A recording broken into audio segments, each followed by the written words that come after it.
రాత్రికాల సమయం చేరువచ్చిన ఉంచిన మనసు ప్రభునామములో కొంత ఉన్నారు. దినాన మనము దేవుని మాట విన్నటువంటి వారు ఎలాగో దీవెనలో ఆశీర్వాదాలు పొందుతున్నారో నిన్న దినాన మనం కొన్ని మాటలు మనం గమనించుకున్నాము. అలాగే ఈ యొక్క దినము దేవుని మాట విననటువంటి వారు, దేవుని మాట అలక్ష్యం చేసినటువంటి వారు కొంతమందిగా మనం రాత్రికాల సమయంలో మనం పరిశీలన చేసుకున్నామండి. సమయల గ్రంథము, మొదటి సమయల గ్రంథము 31వ అధ్యాయము మొదటి నుండి మరొకసారి చదువుకున్నాము త్వరగానే. అంతలో ఫిలిష్తీయులు ఇశ్రాయేలీయులతో యుద్ధం చేయక ఇశ్రాయేలీయులు ఫిలిష్తీయుల నుండి పారిపోయి గిల్బోవ పర్వతం వరకు ఫిలిష్తీయులు వారిని హతము చేయొచ్చు సౌలును అతని కుమారులను తరుచు యోనాతాను అభినాదాబు మెల్కీషెబాను సౌలు యొక్క కుమారులను హతము చేసిరి. యుద్ధంలో సౌలు ఓడిపోచుండగా అతడు అంబులు వేయి వారి కట్టబడి వారి చేత గాయములు నొందెను. అప్పుడు సౌలు సున్నతి లేని వీరు వచ్చి నన్ను పొడిచి అపహాస్యము చేయకుండానట్లు నీ కత్తి దూసి దాని చేత నన్ను పొడుగుమని తన ఆయుధములను మోయువారితో చెప్పగా అతడు భయము చేత అలాగూ చేయనకుండాను.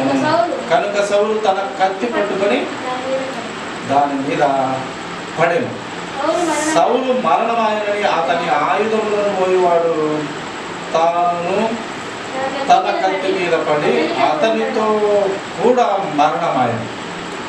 ఇలాగున సౌలు అతని ముగ్గురు కుమారులను అతని ఆయుధములను మోయేవాడును అతని వారందరూ ఒక్క దినముననే మరణమైంది. ఇక్కడ సౌలు గారి జీవితం మనం చూసినట్లయితే రాజుగా మొట్టమొదటి రాజుగా ఉన్నటువంటి సౌలు జీవితంలో దేవుని మాట లేక దేవుని ఆజ్ఞ మేరటం ద్వారా ఈ సౌలు ఏమైందంటే ఈ లేఖనాల సారాంశంగా ఆయన చనిపోతూ వచ్చినాడు.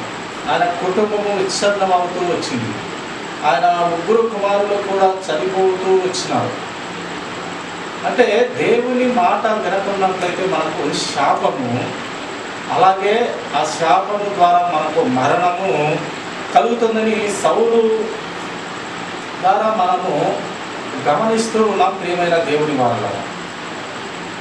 కనుక మనము దేవుని మాట లక్ష్యం ఉంచే పిల్లలుగా ఉండాలని మనకు ఈ సౌలు జీవితంలో ఉన్నటువంటి కొన్ని సంఘటనలు. సౌలు దేవునికి ఇష్టమైనటువంటి వాడే. సౌలు దేవుని చేత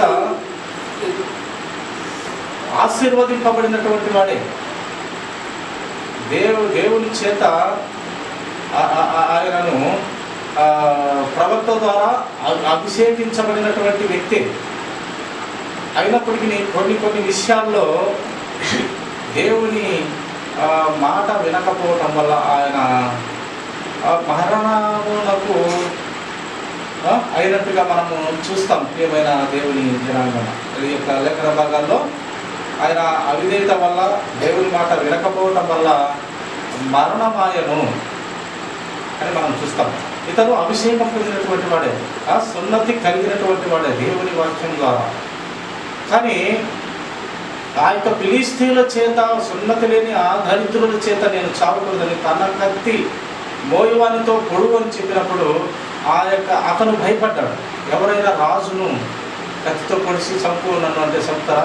ఏదో మాట మాత్రం నీ గుణం చూస్తామని నేను అన్నాను, కానీ నిజంగా పొడిచి చంపుతావరా అని అన్నే అనొచ్చుకేమో. రాజుల హృదయ మర్మము దేవుని మర్మాలతో సమానం.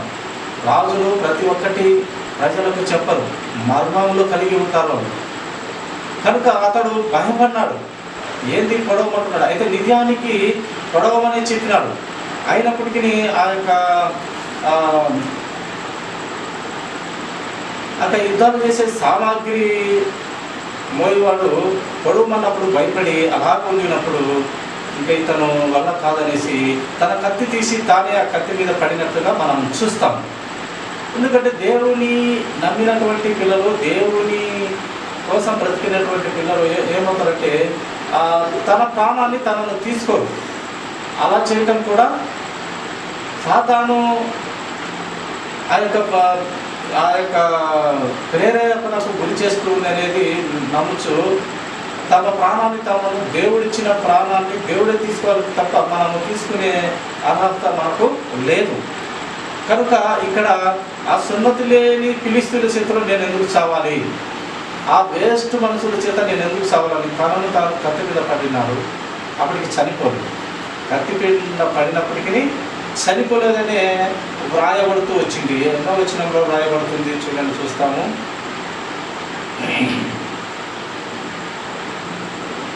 ఇక్కడ 4వ వచనం నుంచి చదివినట్లయితే ఆ యొక్క విషయం మనకు బయలుపడుతుంది. ఏమన్నాడు, సున్నతి లేని వీరు వచ్చి నన్ను పొడిచి అపహాస్యము చేయకుండానట్లు ఈ కత్తి తీసి దాని చేత నన్ను పొడవమని తన ఆయుధములను మోయవానితో చెప్పగా అతడు భయం చేత లాగు చేయనకుండెను. కనుక సౌలు తన కత్తి పట్టుకొని దాని మీద కత్తి మీద పడినాడు. అయినప్పటికీ సౌలు మరణమాయనని అతని ఆయుధములను మోయవాడు తనను తాను కత్తి మీద పడి అతనితో కూడా మరణమాయను. ఇంకా చనిపోయినాడు నా యజమానుడు, నా రాజు చనిపోయినాడు, ఇంకా నా బ్రతుకెందుకని అతను కూడా తన కత్తి తాను పొడుచుకొని ఏమైనాడంట,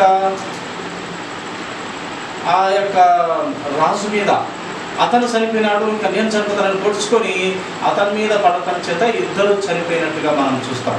అంటే ఇక్కడ దేవుడు అభిషేకించిన మనిషి తన ప్రాణమును తాను ఇక్కడ పొడుచుకున్నాడు కానీ చావలేదు.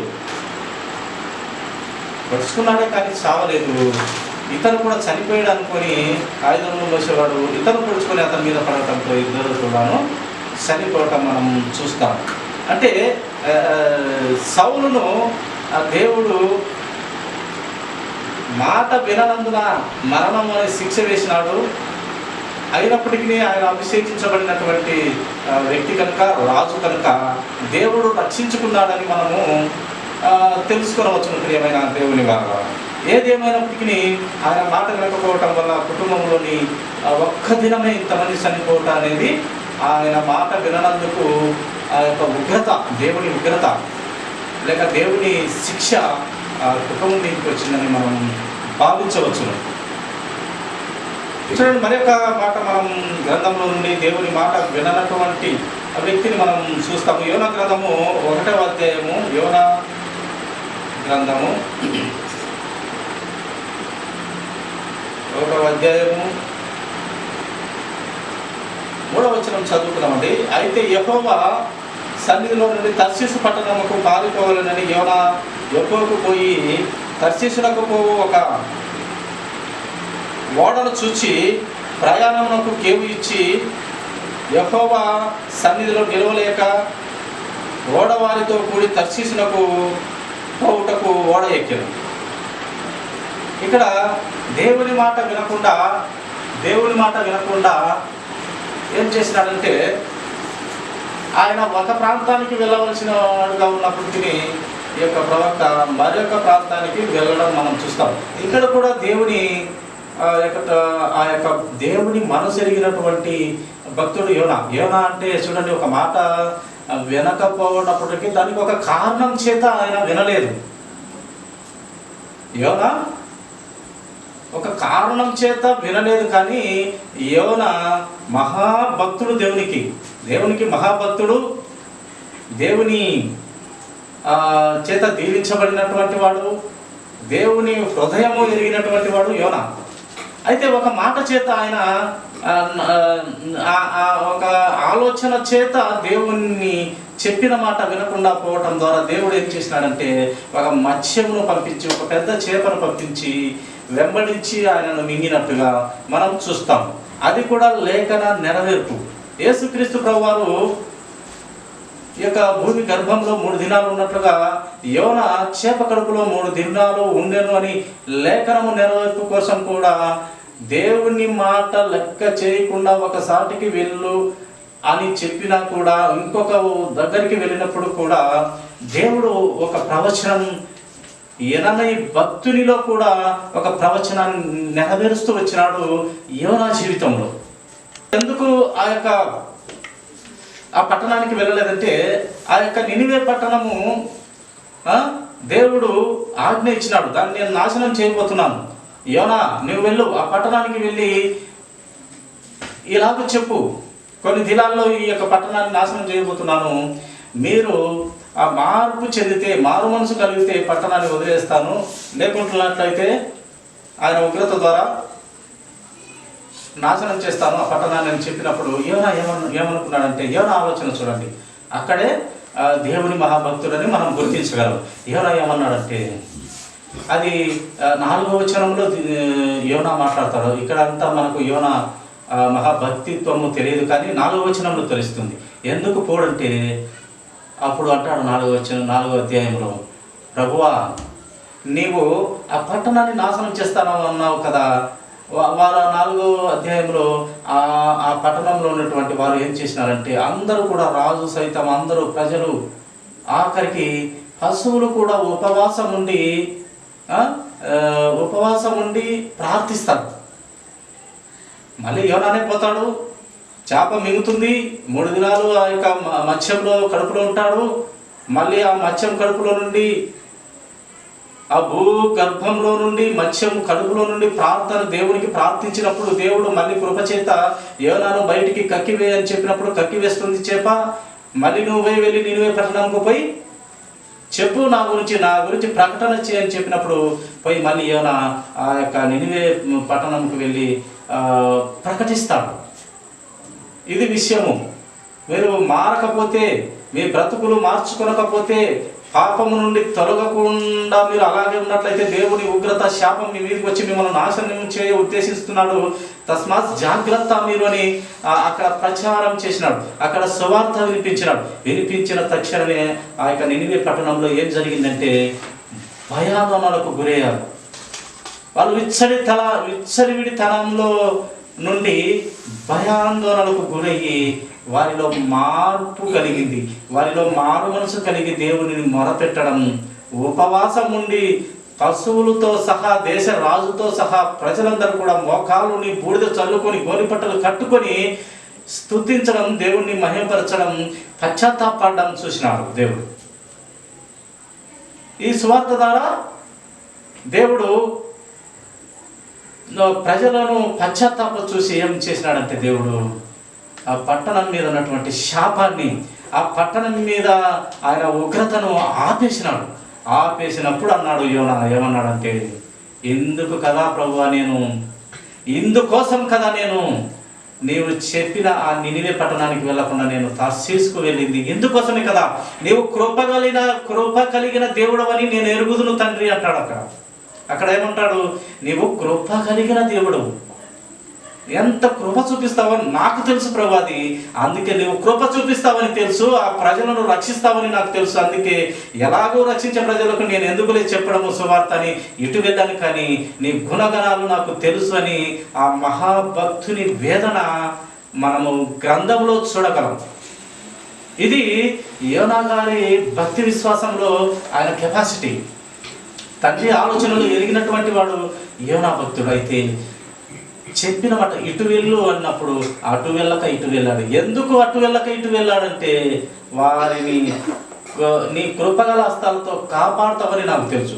ఎవరైతే తగ్గింపు కలిగి, మార్పు కలిగి పశ్చాత్తాపడతారో వారిని నీవు కరుణిస్తావని తెలుసు, దీవిస్తావని చేస్తూ, వారి మీద శాపమైనా సరే నీవైనా వేసుకొని, నీ మీద వేసుకొని వారిని కాపాడతావని నాకు తెలుసు యెహోవా, నాకు తెలుసు యేసయ్య, అందుకే నేను వెళ్ళలేదని అప్పుడు చెప్పినప్పుడు అది యోనాలోని భక్తి.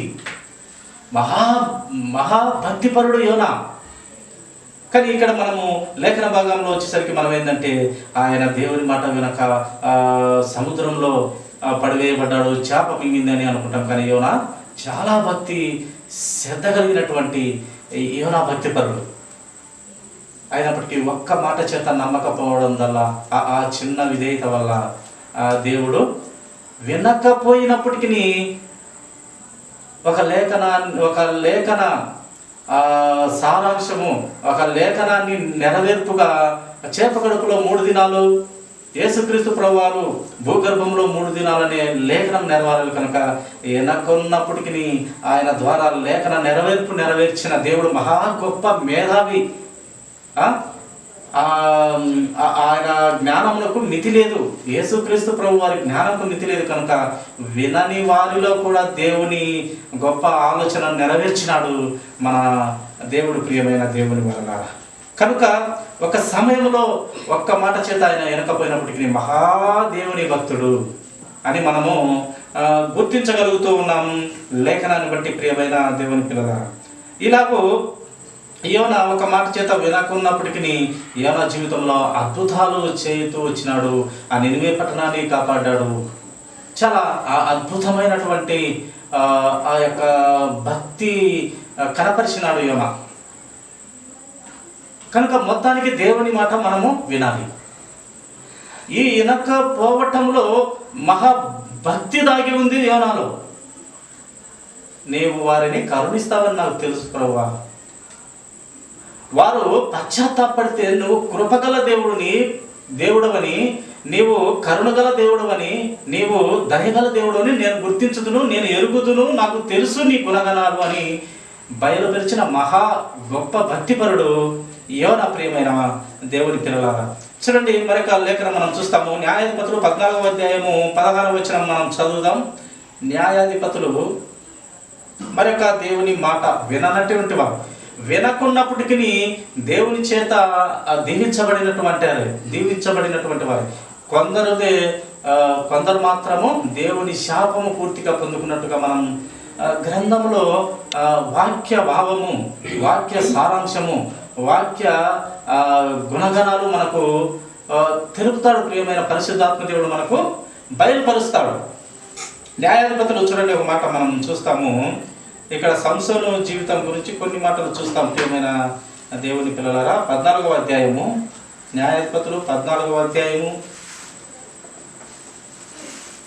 15 నుండి మనం చదువుదామండి. 7వ దినమున వారు సంసోను భార్యతో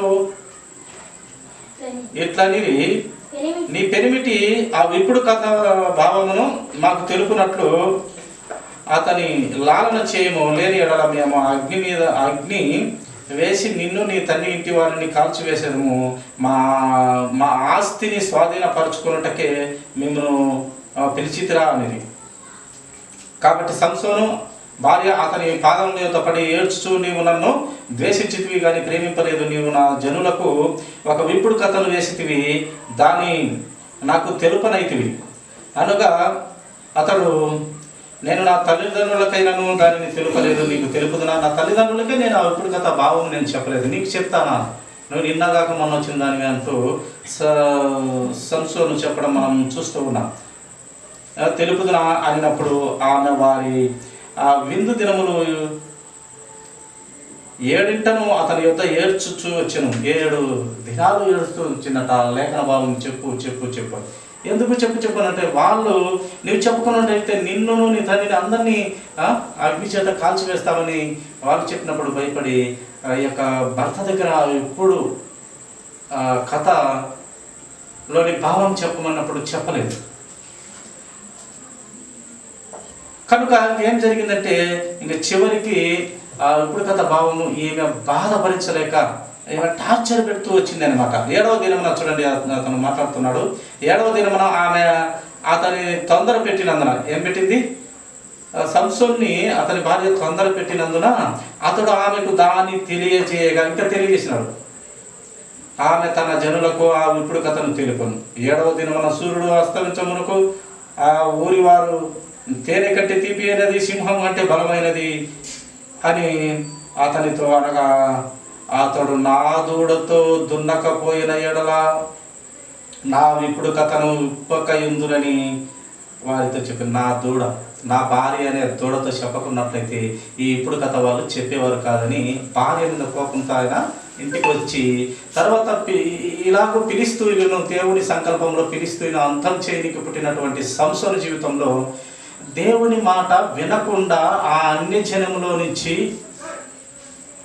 అంటే తల్లిదండ్రులు పలాని నా వంశంలో కానీ, లేక మీ అమ్మ వంశంలో కానీ, లేక మీ నాన్న వంశంలో కానీ నువ్వు ఒక ఆవిడని అంటే దేవుని నమ్మినటువంటి బిడ్డలను పెళ్లి చేసుకోవాలని చెప్పినప్పుడు సంసోను వినలేదు. ఏదో ఆ ఫిలిష్తీయుల దేశానికి వెళ్ళాడు, అక్కడ ఆమెను చూశాడు, అక్కడ అందంగా ఉందని చూశాడు, నాకు ఆమె కావాలని చెప్పాడు, ఆమె నాకు వివాహం చేయాలని చెప్పినప్పుడు దేవుడు ఈ దారి మధ్యలో ఒక సింహాన్ని ఎదురుగా పంపించాడు. ఇప్పుడైనా ఆమె జోలికి వెళ్తే నీకు కష్టాలు మొదలవుతాయి, ఆమె జోలికి వెళ్తే నీకు నష్టాలు మొదలవుతాయి అని ఒక సింహాన్ని ఎదురొచ్చినప్పుడు ఈయన బలాఢ్యుడు కనుక సింహాన్ని నోరు పెట్టి చీల్చి వేసినాం. ఆడ దేవుడే ఒక గుర్తుగా పంపించినట్టుగా మనం చూస్తాం గ్రంథంలో. వద్దురా నాయన మీ తల్లిదండ్రులు చెప్పినట్టు ఇక్కడ చేసుకో అంటే వినలేదు. అందం మోస్కరము సౌందర్యం వ్యర్థమని ప్రసంగి గణకర్త చెప్పినట్టు అందము మోసకరమైనదిగా సంసోను అందమును ప్రేమించి ఆమెనే చేసుకుంటానని ఆ సింహాన్ని కూడా చీల్చి చెండాడి చంపేసి వెళ్ళినప్పుడు మళ్ళీ తిరిగి వస్తున్నప్పుడు అదే సింహంలో, అదే చచ్చిపోయిన పాడుబడిన ఆ సింహము కళేబరంలో, ఆ సింహము కుళ్ళిపోయిన సింహం దేహంలో తేనె పట్టు ఆయన చూస్తాడు. ఆడ కూడా దేవుడు బయలుపరిచినాడు, వరే నాయన ఇలాంటి పరిస్థితుల్లో నువ్వు పోతున్నావు. ఏదైనా మరణమైన దాన్ని మామూలు పాత నిబంధన ప్రకారం మరణమైన దాన్ని మనుషులు ముట్టుకోకూడదంట పాత నిబంధన కాలంలో. కానీ కొత్త నిబంధనలో ఏం లేదు. కానీ పాత నిబంధన కాలంలో మరణమైన దాన్ని ఏది ముట్టుకోకూడదు మనిషి. అది మనిషే కావచ్చు, పశువే కావచ్చు. అలాగా దేవుడు చూపించినప్పటికీ సరే మరణమైంది సింహము, దాన్ని ముట్టుకోకూడదు కదా. ఎందుకంటే ఈ యొక్క సంసోను ఆ సాదాసీదా మనిషి కాదు. దేవుని ద్వారా, దేవుని ప్రణాళికలో, దేవుని చిత్తంలో వాగ్దాన పుత్రుడిగా పుట్టినటువంటి, దేవుని ఆలోచనలో పుట్టినటువంటి వాగ్దాన పుత్రుడు సంసోను. ఆయన నాజీరు చేయబడి ఆ తేనె తిన్న ఆ సింహం దానిలో తిన్నటువంటి తేనె మీద ఒక విప్పుడు కథ ప్రజలకు వేసినాడు. వాళ్ళకు ఫిలిష్తీయుల ప్రజలకు వేసినాడు. ఆ విప్పుడు కథ ఏంటంటే ఇందాక మనం చదువుకున్నట్టు ఒక 15 వచనమా చూడండి. విప్పుడు కథ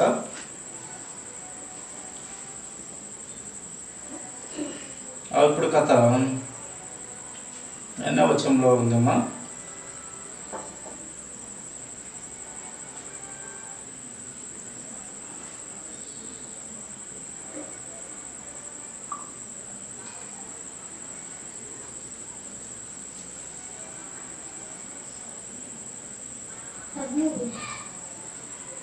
13వ వచనం ఉందా?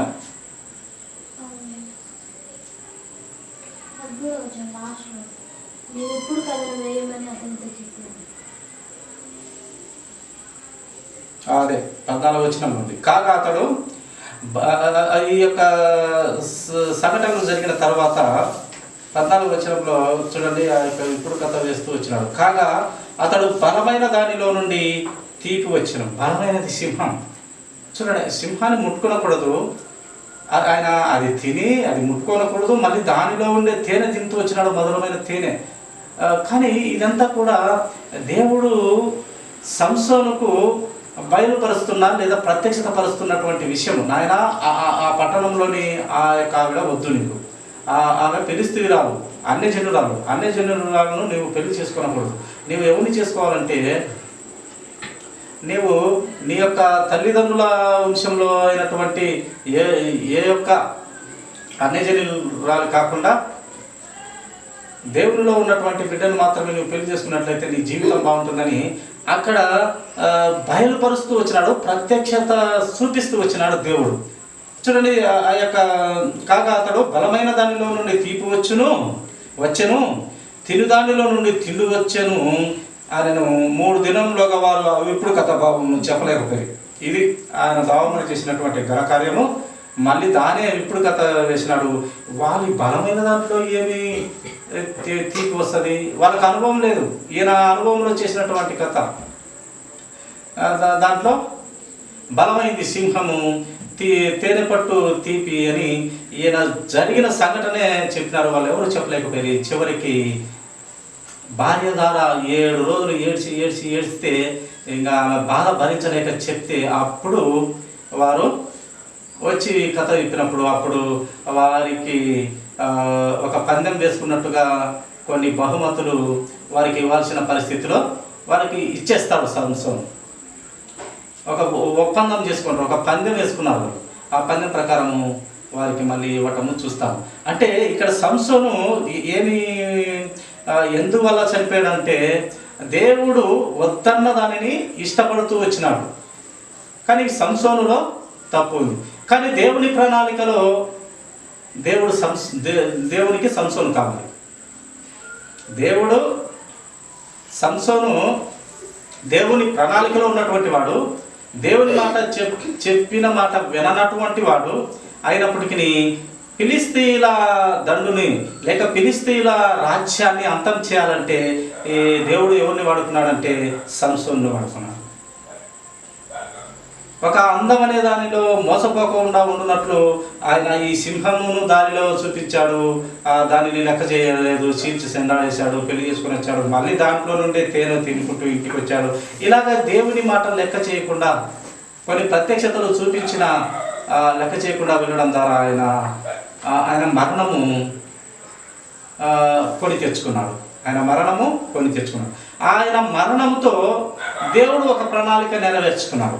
ఫిలిస్తీనులందరినీ హతం చేసేసినారు. అంటే పనికి మాలిన ఆలోచనలు కలిగిన చెడ్డవారైన ఫిలిస్తీనులందరినీ సంసోను జీవితం ద్వారా అందరినీ చంపేసే విధంగా ఒక సృష్టి, ఒక ప్రణాళికలో సంసోను ద్వారా దేవుడు నెరవేర్చుకుంటూ వెళ్ళిపోయాడు. కనుక ప్రియమైన దేవుని జనాంగమా, సంసోను చెప్పిన మాట వినడం ద్వారా మరణము కొని తెచ్చుకున్నాడు. కానీ దేవుని ప్రణాళికలో పనికమాలందరినీ, ఆ ఫిలిస్తీన్ల దండులందరినీ ప్రణాళికలో వాళ్ళందరినీ కూడా చంపేసినాడు. దేవుడు ఒకరిని పుట్టించాడంటే వారి ద్వారా కొన్ని ప్రణాళికలు కలిగి ఉన్నాడు. గ్రంథంలో ఒక భక్తుని ద్వారా చూడండి అంటాడు, ఏ భక్తుడు? ఇర్మియా భక్తుడు. ఆయన పుట్టక తల్లికే నేను నిన్ను గర్భంలో ఏర్పరచు, నువ్వు అసలు పుట్టనే లేదు నాయన, నీ తల్లి గర్భంలో నువ్వు అసలు పుట్టనే లేదు, నీకు రూపే లేనప్పుడు నేను రూపు నిర్మించుకున్నాను. ఇలా ఉండాలి నా ప్రవక్త, ఇలా ఉండాలి నా దాసుడు, ఇలా ఉండాలి నా స్నేహితుడు, నా దాసుడు, నా శిష్యుడు, నేను రూపించుకున్నాను. నీ రూపు నువ్వు గర్భంలో లేనప్పుడే నేను చూశాను, నిన్ను పుట్టించుకున్నాను అని దేవుడు చెప్తారు. అంటే కొన్ని కార్యాలు ఆయన జరిగించుకోవాలి, కొన్ని ప్రత్యక్షతలు చూపించుకోవాలి, కొన్ని ప్రణాళికలు నెరవేర్చుకోవాలంటే మనం పుట్టక ముందే ఆయన ఎరిగి అలాగా ఆయన పుట్టించుకుంటాడు. మనం ఏదో తల్లిదండ్రులు పెళ్ళైతేనే వాళ్ళు ఏదో సుఖంగా పండుకుంటే సుఖంగా ఉంటే పిల్లలు పుడతారనేది పొరపాటు. దేవుడు ఇస్తేనే పుడతారు. దేవుడు లేకుంటే నీ ఎంత పాలగాళ్ళ తనం చూపించినా, ఎంత బలము చూపించినా పుట్టరు. దేవుని ప్రణాళిక ఉంటేనే పిల్లలు పుట్టేది నిజమైన దేవుని ఆలోచన. ప్రియమైన వాళ్ళ కనుక ఇలాగూ దేవుడు ఈ సంసోను చెప్పిన మాట వినకపోవడం వల్ల మరణం తెచ్చుకొని దేవుని చిత్తాన్ని అయితే నెరవేర్చుకున్నాడు. ప్రియమైన దేవుని వాళ్ళ కనుక దేవుని మాట వినకున్న ద్వారా మరణం తెచ్చుకున్నాడు. సౌలు రాజు కూడా దేవుని మాట వినకుండట ద్వారా మరణం తెచ్చుకున్నాడు. అలాగే మనము యోనా గురించి చెప్పుకున్నాము. యోనా దేవుని మాట వినకుండట ద్వారా ఒక పెద్ద చేప మింగి 3 దినాలు భూమి అంతర్భాగంలో లోపలలో ఆయన 3 దినాలు క్షోభ అనుభవించినాడు. దిక్కులు లేక ప్రార్థన చేసిన తండ్రికి మళ్ళీ దేవుని కృపను పొందుకొని బయటపడగలుగుతూ వచ్చినాడు. సంసోను కూడా అంతే. పాపంలో ఉన్నప్పుడు ఇంకా ఆయన ఏదైతే తల వెంట్రుకలు తీయకూడదో, ఏదైతే కత్తెర తల వెంట్రుకల మీదకి రాకూడదో, ఇవన్నీ కూడా డైలీ అనే ఒక సహవాసంలో పడి ఆయన అన్నీ చెప్తూ రావడము, ఇవన్నీ కూడా జరిగి ఒక ఫిలిస్తీన్ల ఒక పెద్ద యొక్క గోపురం లాంటి ఒక పెద్ద స్థలంలో ఆయన కట్టేసిన తర్వాత చివరి టైంలో ప్రార్థిస్తాడు. సంసోను దేవునికి ప్రార్థిస్తాడు, ప్రభువా నన్ను క్షమించు, నీ మాట నేను వినలేకపోయాను, ఇదో ఈ ఒక్కసారి నాకు బలం ఇవ్వు, నేను బలము కోల్పోయిన వాడిని, నీ ఆజ్ఞ మీరి నేను బలహీనుడనయ్యాను ప్రభువా, నిజమే, నీ ఆత్మను నేను కోల్పోయాను ప్రభా, నిజమే. ఈ ఒక్కసారి ప్రభా నీ ఆత్మ దయచేయు. నాకు 2 కళ్ళు కూడా పొడి చేసినారు, కళ్ళు లేని వాడిని. ఇదిగో ఈ 2 స్తంభాలు ఆనుకొని ఉన్నాను. నీవు నాకు శక్తి మళ్ళా ఇచ్చినట్లయితే ఈ 2 స్తంభాలు కదిలించి ఫిలిష్తీయులను హంతం చేస్తాను ప్రభా అని చిన్న ప్రార్థన ప్రభువు చిత్తంలో ప్రార్థన చేశారు. ఆ బలము దేవుడు ఇచ్చాడు. ఒక్కపారి కదిలిస్తే ఈయన జీవితంలో ఎంతమందిని చంపారు, అంతకు 10 రెట్లు ఫిలిష్తీయులందరినీ కూడా దాని కింద పడి చనిపోయినట్టుగా మనము చూస్తాం. ఆయన మళ్ళీ బలము ఇవ్వగలిగిన దేవుడు. పొరపాటు చేస్తాం కానీ మళ్ళీ పశ్చాత్తాపడితే ఆ యొక్క పొరపాటును ఆయన క్షమించగలుగుతాడు. అంత క్షమ కలిగిన దేవుడు, ప్రేమ కలిగిన దేవుడు, దయ కలిగిన దేవుడు, సత్యంలో మాత్రమే ఉన్నటువంటి దేవుడు మన యేసుక్రీస్తు ప్రభువు. చివరిగా చూడండి, మనము లోతు భార్య కూడా నిన్న తినాలా మాట్లాడుకున్నాం. లోతు అయితే నీతిమంతుడే కాపాడబడ్డాడు, కానీ లోతు భార్య లోకములో ఆలోచన చేసినందువల్ల ఆమె ఉప్పు స్తంభముగా మారిపోయింది. ఆమె కూడా దేవుని మాట వినకుండటం వల్ల ఆమె మరణం అవుతూ వచ్చింది, ఉప్పు స్తంభముగా అవుతూ వచ్చింది. ఇది మనకు లోకంలో ఉన్నటువంటి ప్రతి బిడ్డకు ఒక సాదృశ్యం, ఒక నీతి. అంటే చెప్పిన మాట వినకుంటే, అనగా దేవుని మాట చెప్పిన మాట వినకుంటే ఇలాగూ దేవుని ఉగ్రత, దేవుని శిక్ష, మరణం అవ్వాల్సింది వస్తుందని వీరి జీవితాల ద్వారా మనకు దేవుడు బయలుపరుస్తున్నాడు. ప్రియమైన దేవుని వారలా, కనుక మనము దేవుడు మాట విన్నట్లయితే ఆయన కాపాడగలుగుతాడు, వినకున్నట్లయితే ఆయన శిక్ష, ఆయన ఉగ్రత, ఆయన కోపము విననటువంటి పిల్లల మీద శాపంగా పడుతుందని దేవుడు చెప్తున్నాడు. ఇర్మియా గ్రంథము 11:2-3 ఒక మాట చివరి మాటగా చదువుకొని ముగించుకుందాము. ఇర్మియా గ్రంథము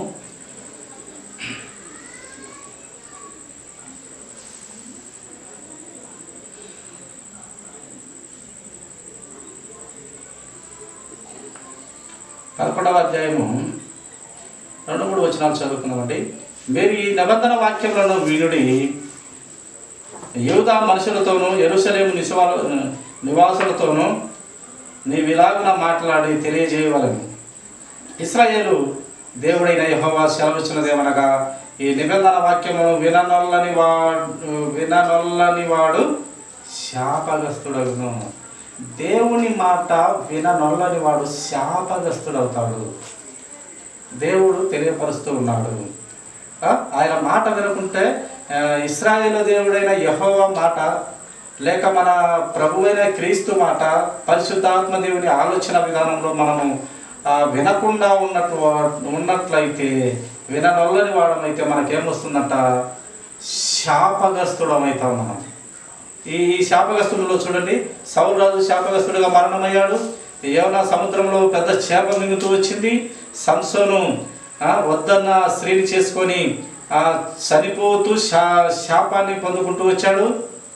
అలాగే లోతు భార్య చెప్పిన మాట వినకుండా ఎనికి చూసి ఉప్పు స్తంభంగా మారింది. కనుక ఏమని మనకు దేవుడు చెప్తున్నాడంటే, దేవుని మాట విననటువంటి ప్రజలకు శాపగ్రస్తుడవుతాడు. ఆయన మాట వింటే మన బ్రతుకులు బాగుంటాయి. కనుక అట్టి స్థితిలో మనము దేవుని వాక్యంతో ప్రతిరోజు దేవుని వాక్యం ద్వారా కట్టబడుతూ, దిద్దబడుతూ, నిలబడుతూ, స్థిరులుగా కదలని వారంగా ముందుకెళ్ళాలని దేవుడు కోరుతున్నాడు. కనుక అట్టి స్థితిలో మనం ముందుకెళ్దాము. దేవుడు ఈ కొద్ది మాటలు తన వాక్య భాగంలో దీవించి మన వినికిడులో ఆశీర్వదించునుగాక. ఈ కొద్ది మాటలు దేవుడు దీవించునుగాక. తలలో వచ్చినట్లయితే చిన్న ప్రార్థన.